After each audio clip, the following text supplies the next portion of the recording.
साहब? अच्छा, तो आप ही है वो साहब। मैं पूछती हूँ, तुम पुलिस वालों को हुआ क्या है जो गुनहगार को निर्दोष और निर्दोष को गुनहगार समझ लेते हैं? सुना था कानून अंधा होता है, मगर तुम्हें तो भगवान ने एक नहीं दो दो आंखें दी है, और वो भी चील की तरह मोटी मोटी। क्या वो तीनों तुमको किसी भी तरह से बदमाश लगते हैं? अरे मेरा भाई आलोक, वो तो किसी लड़की से बात करते हुए भी कांपता है, वो किसी पे बलात्कार क्या करेगा? खाक। वागले बेटे, ये तो लाल मिर्च है तीखी तीखी। हाथ लगाओ तो हाथ चले, मुंह लगाओ तो मुंह चले, दिल लगाओ तो दिल चले। ये तेरी बीवी बनने के लायक है। अरे इस तरह घूर घूर के क्या देख रहे हो? पहले कभी लड़की नहीं देखी क्या? लड़कियां तो बहुत देखी, लेकिन तेरे जैसे तीखी पहली बार देखी। क्या तीखी? क्या नाम है तुम्हारा? शांति शांति शांति शांति शांति शांति। वाह, क्या कमाल का नाम रखा है चुन के माँ बाप ने, शांति, जो इस देवी के चेहरे और जुबान से शहद की तरह टपक रही है। हाँ? हंस क्या रहे हो दांत निकाल कर? मुझे अपने भाइयों से मिलना है। हवलदार, मिलने दो इसे। साहब, उन तीनों को अस्पताल ले गए हैं शिनाख्त के लिए। संजय चौहान, आलोक वर्मा और अली खान, यही वो 3 लड़के हैं जो आपको अस्पताल में छोड़कर भाग गए थे। क्या इन्होंने आपके साथ बलात्कार किया?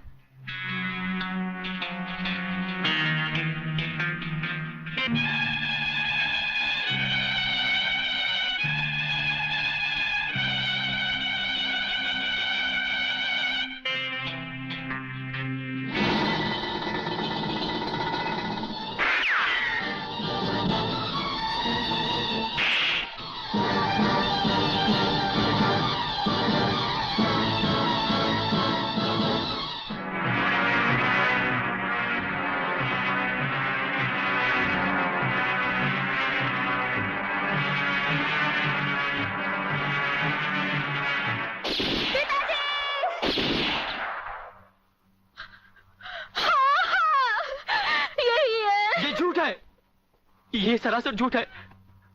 हमने कोई बलात्कार नहीं किया। सच कह रहा है मेरा बेटा।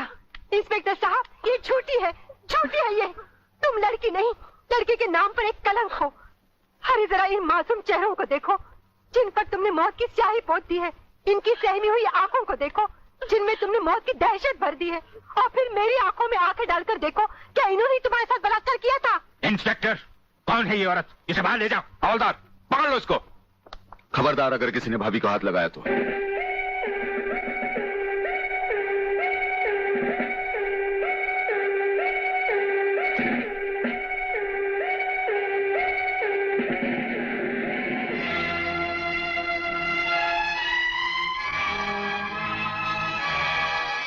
इंस्पेक्टर फागले, आप जानबूझकर अनजान बन रहे हैं। आप अच्छी तरह जानते हैं कि ये डीआईजी रुद्र प्रताप चौहान की पत्नी है। याद है डीआईजी रुद्र प्रताप चौहान, जिनके अंतिम संस्कार पर आपने लंबा चौड़ा भाषण झाड़ दिया था, जो आज भी हम पुलिस डिपार्टमेंट के लिए आदर्श है, उनकी पत्नी है। तो ये भी किसी मामूली आदमी की बेटी नहीं है। ये इस राज्य के मंत्री जीवनलाल टंडेल की बेटी है। और जानते हो इन तीनों ने इसके साथ क्या नर्क किया है? कुछ नहीं किया। ये किसी की साजिश है जिसमें इन तीनों को फंसाया जा रहा है। लेकिन मैं भी दूध का दूध और पानी का पानी करके रहूंगा।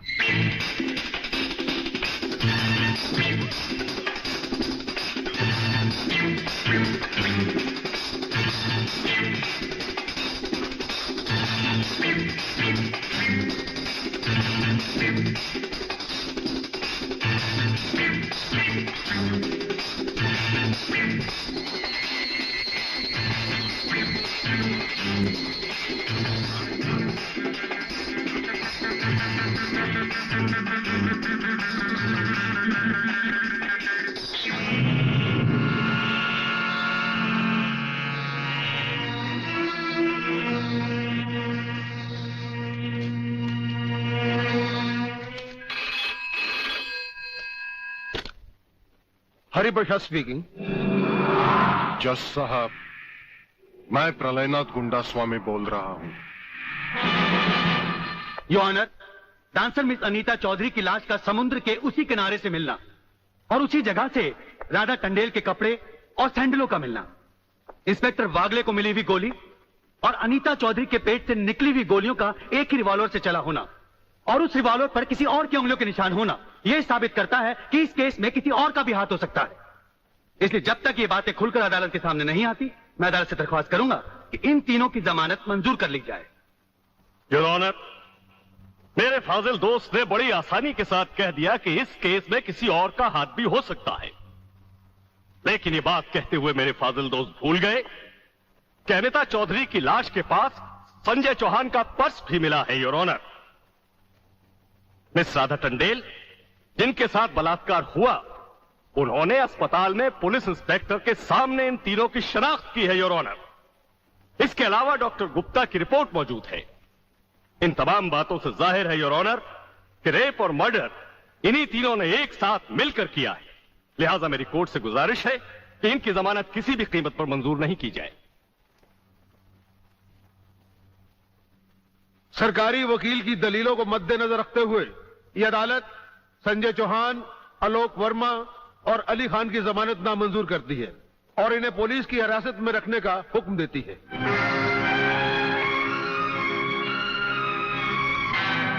योर ऑनर, मैं इंस्पेक्टर वागले इस केस की छानबीन मैं कर रहा हूं। अदालत से इस केस के बारे में कुछ कहने की इजाजत चाहता हूं। इजाजत है। Thank you sir.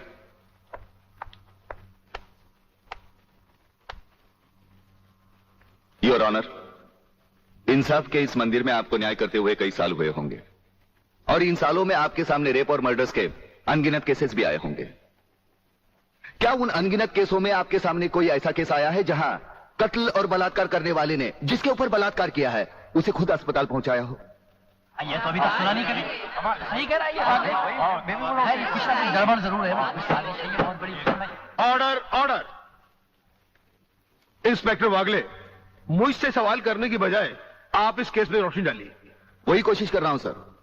अदालत सरकारी वकील की जिन दलीलों को मद्देनजर रखते हुए इन लड़कों की जमानत नामंजूर कर रही है, मैं उन्हीं दलीलों के बारे में कुछ कहने की इजाजत चाहूंगा। इजाजत है। सरकारी वकील का कहना यह है कि अनीता चौधरी की लाश के पास संजय चौहान का पर्स मिला। हो सकता है बेहोश राधा टंडेल को उठाते वक्त वो पर्स वहां गिर गया हो। अब इनका कहना यह है कि राधा टंडेल ने इन लड़कों के खिलाफ बयान दिया है। यह भी तो हो सकता है कि वो बयान उसे किसी के दबाव में आकर दिया हो। जिस डॉक्टर ने बलात्कार की रिपोर्ट बनाई वो भी खरीदा गया हो। आपकी इन दलीलों से अदालत अपना फैसला नहीं बदल सकती। यह फैसला आप जबरदस्ती इन पर लाद रहे हो। इंस्पेक्टर वागले, अगर मैं चाहूं तो अदालत की तौहीन के जुर्म में मैं तुम्हें अभी टर्मिनेट कर सकता हूं। कोई परवाह नहीं है मुझे इस बात की।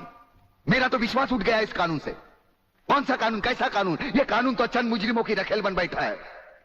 इसलिए लोग अदालत का दरवाजा खटखटाने के बजाय गुंडों की चौखट चूमते हैं। Take him out of the court.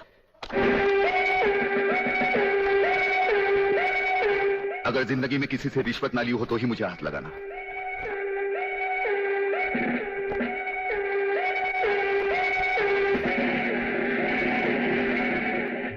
इन्हें गिने भुक्कड़ लोगों की वजह से अदालत शतरंज की बिसात बन गई है, जहां कोई भी आकर कानून से खेल सकता है। लेकिन इन खिलाड़ियों को अगर मैंने सच्चा कानून नहीं सिखाया तो मेरा नाम भी शिवाजी राव वागले नहीं।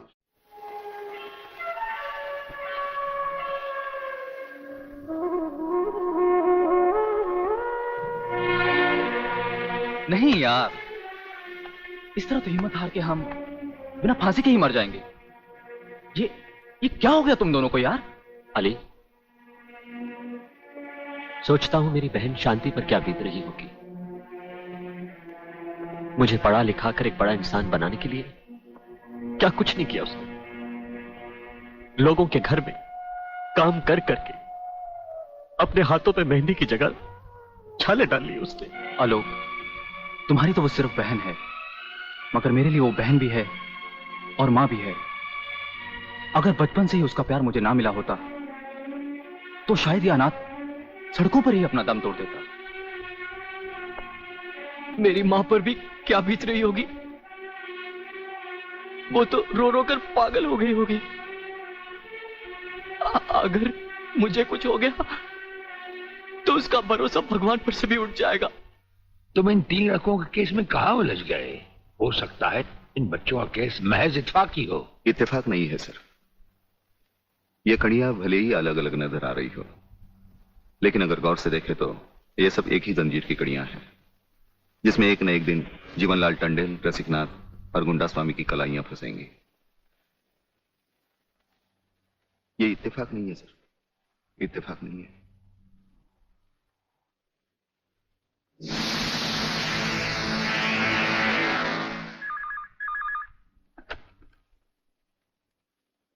हेलो सर मैं तुम्हारी आवाज अच्छी तरह पहचानता हूं जेलर।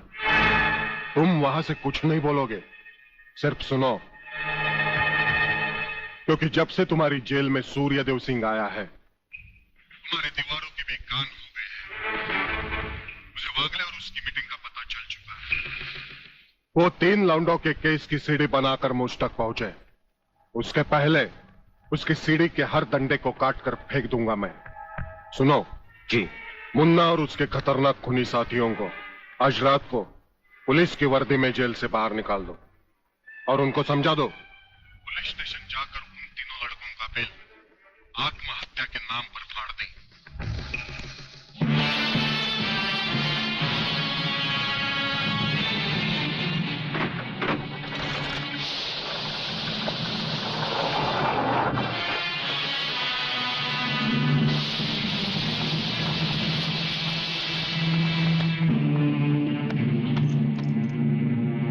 टेलीफोन का वायर काट दो,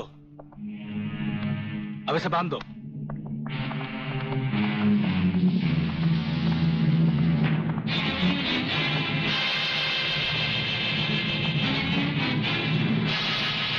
डरो मत, तुम्हारी जमानत हो चुकी है, हम लोग तुम्हें रिहा करने आए हैं।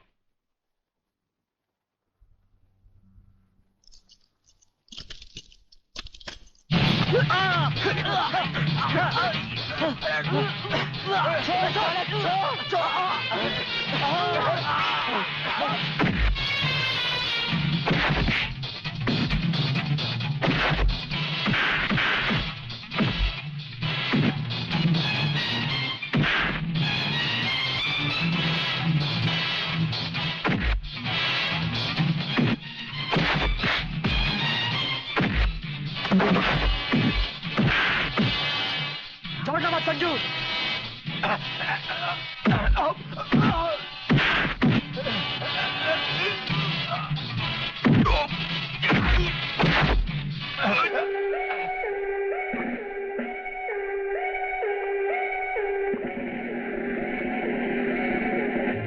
क्या बकते हो?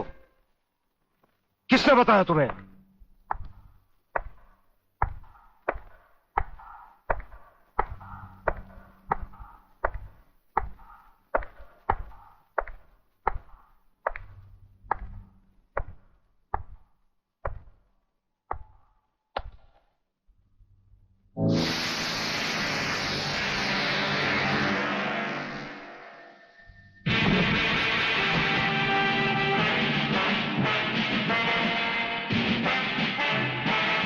कुछ ही देर पहले तुम जेल की कोठरी में बंद थे, फिर वहां से निकले कैसे?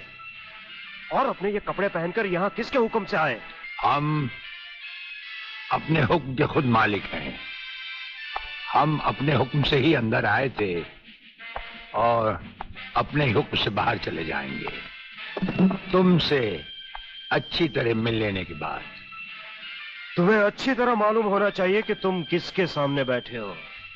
हमें मालूम है, इसीलिए तो जूते तुम्हारे मुंह के सामने रखे हैं। तुम जैसे गद्दारों से हम नहीं, हमारे जूते ही मुंह लगाते हैं। सूर्यदेव सिंह! ब्रिगेडियर सूर्यदेव सिंह, भूल कैसे गए? हम आज भी ब्रिगेडियर हैं, कल भी ब्रिगेडियर थे। जेल में आना तो एक नाटक था तुम जैसे मुजरिम तक पहुंचने के लिए। और ये रहे तुम्हारे काम के कागज। ये हमारा रिहाई का ऑर्डर और ये है तुम्हारी गिरफ्तारी का वारंट।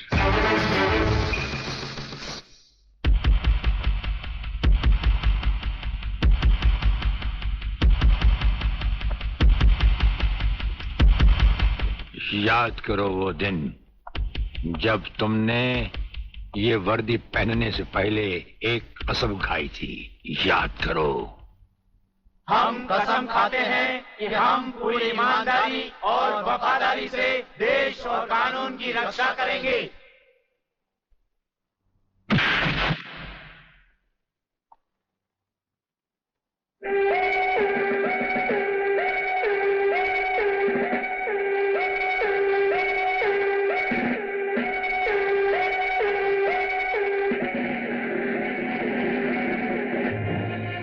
इन नंगों की बारात में ये वर्दी वाला दूल्हा नहीं जाएगा वागले। इसके भी कपड़े उतार डालो।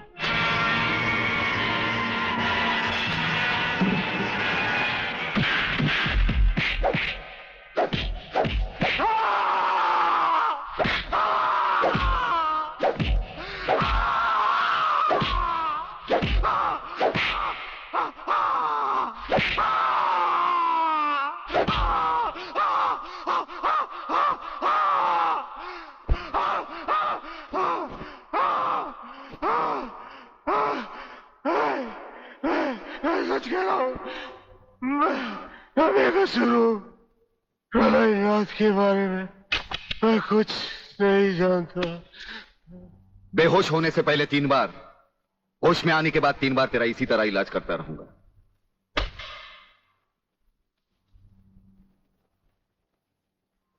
साथियों, तुम लोगों को शायद यह मालूम नहीं ये प्राइवेट और इमरजेंसी मीटिंग मैंने क्यों बुलवाई।